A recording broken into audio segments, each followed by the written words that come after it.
Verkkomedia Kupla on tänään keskiviikkona täällä Oulun 4-5 Specialissa. Muutaman tunnin päästä alkaa Olli P.A. levyjulkkarikeikka. Olli P.A.:n 3. soololevy ilmestyi tuossa pari viikkoa sitten, se on mulla tässä kädessä.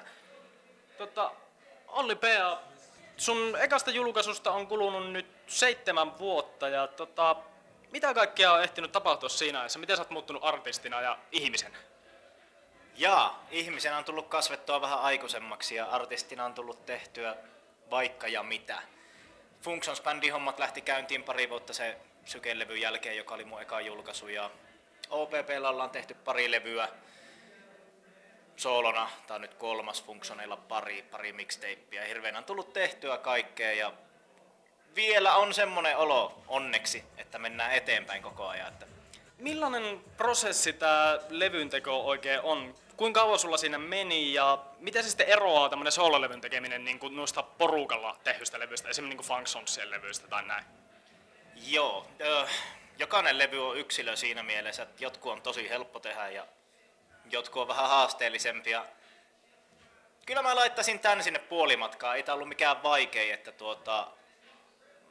mä törmäsin SoundCloudissa tän GFB Riston biitteihin, en tuntenut koko kaveria ja pari kuukautta siitä ja alkoi olla demo kasassa.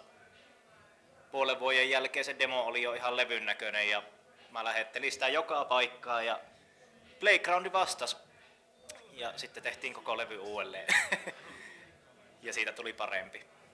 Samoihin biitteihin tottahan toki, ja samoilla sanoilla, mutta hiottiin ja laitettiin kulmat pyöreiksi ja 2 vuotta aktiivista tekemistä oli tämä levy.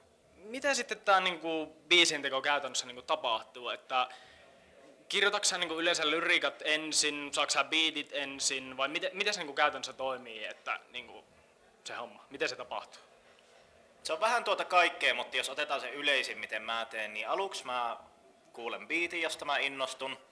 Sitten mä oon keräillyt kännykkää, mulla on aivan järkyttävän pitkä semmonen varaosa riimit lista, jossa on biisien aiheita ja yksittäisiä laineja ja kaikkia. Ja sitten mä alan sieltä kattelee, että mikä tähän sopisi, ellei se biitti kerro heti. Jotkut biitit on semmosia, että niistä vaan tietää, että hei, tähän tulee tää biisi.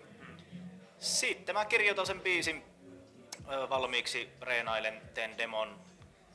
Yleensä se on ollut siinä sitten, biisi on valmis, mutta tämän levyn kanssa sitten se demo käyty Tampereella tuottajan kanssa tekee valmiiksi. Et nimenomaan hiotaan ne kulmat siitä ja sitten se vielä ehkä miksataan uusiksi se biisi. Sitten se on vasta valmis ja se on yhdenlainen prosessi. Se on isompi työ se tuottaminen kuin itse se biisin kirjoittaminen lähes.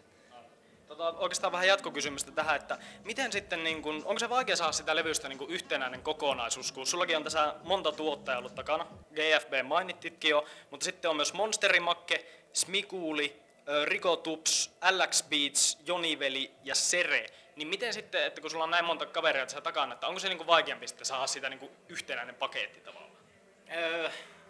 Onhan se vaikeaa. Mutta se on siis tässä levyllä on nämä biisit ja niitä biisejä oli oikeasti paljon enemmän.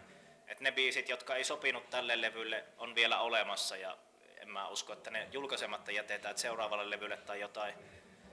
Et mä yleensä, kun mä teen biisejä, niin teen valmiiksi asti. Ja semmoset biisit, joista mä tiedän, että ei tuu mitään, niin jää jo aika alkumatkassa pois. Niin se yhtenäisyys tulee ehkä siitä, että mitä biisejä sinne levylle valitaan.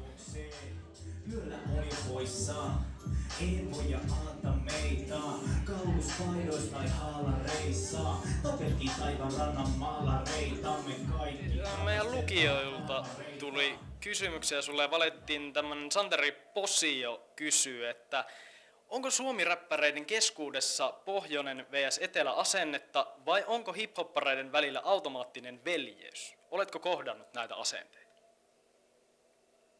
En mä näkisi, varsinkaan menee vähän äskeisen kysymyksen kanssa limittäin, että ei meillä räppäreillä keskenään ole mitään. Kyllä siellä vallitsee enemmän semmoinen veljeys. Ja vaikka nykyään räppi onkin näin superpinnalla ja voisi kuvitella, että kilpailu on kovaa ja raakaa ja niin päin pois, niin ei se näy millään tavalla ainakaan.